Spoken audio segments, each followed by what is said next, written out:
Facebook पर एक love story लोगों का दिल जीत रही है। यह कहानी इतनी रोमांटिक है कि आप भी शायद प्यार में पड़ना चाहेंगे।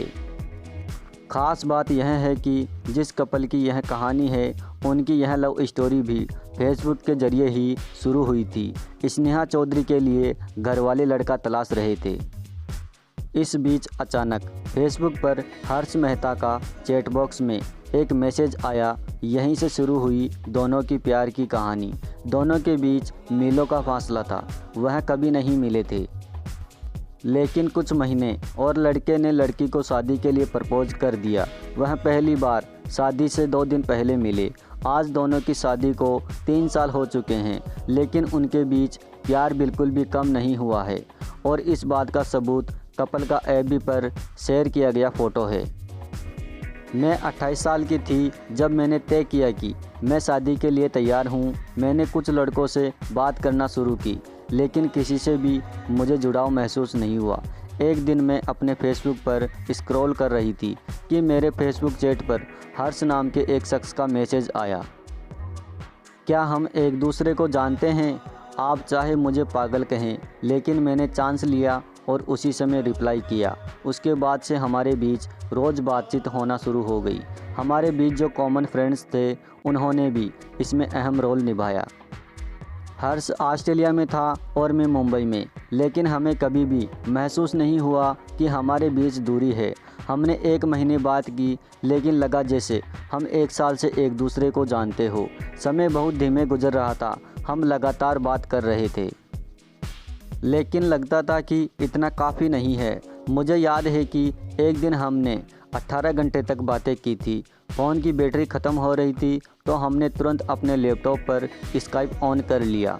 मुझे हर्ष की लत लग चुकी थी। एक दिन भी बात न हो तो लगता था कि दिन पूरा नहीं हुआ। अपना status I think I am in love update करने के बाद से वह मुझे हमेशा बातचीत के आखिर में आई लव यू बोलने लगा। मैं सिर्फ ओके थैंक यू कहकर रिप्लाई करती थी, लेकिन एक दिन मुझसे भी रहा नहीं गया और मैंने भी उसे आई लव यू कह दिया।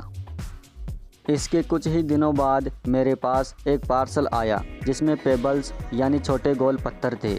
मैंने एक बार उसे बताया था कि कैसे पेंगुइन अपने प्यार का इजहार करने के लिए सबसे सुंदर पेबल्स तलाशते हैं और फिर अपने प्यार का इजहार करते हुए उसे अपने मेट को देते हैं।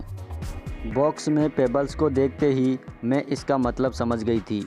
जब मैंने तीनों पेबल्स को उठाया तो उस पर विल यू मैरी मी लिखा हुआ था।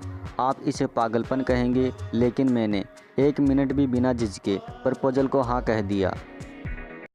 मुझे पता है आप क्या सोच रहे हैं। हम कभी नहीं मिले थे, ना ही एक दूसरे को जानते थे, लेकिन जब आप प्यार को महसूस करते हैं तो यह सब मायने नहीं रखता।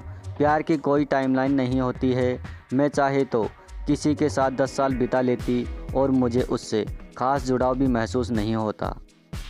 या फिर मैं किसी ऐसे शख्स के साथ खुशी से रह रही होती जिससे मैं बस 1 दिन पहले मिली होती। कोर्ट मैरिज से 2 दिन पहले वह ऑस्ट्रेलिया से मुंबई आया, तब हम पहली बार मिले। वो पल बेहद ख़ास था। हम एयरपोर्ट पर एक दूसरे को गले लगाए रहे। गार्ड को आकर हमें वहाँ से जाने के लिए कहना पड़ा। 3 साल बाद हम अभी भी साथ हैं, एक दूसरे को बेपनाह प्यार करते हुए।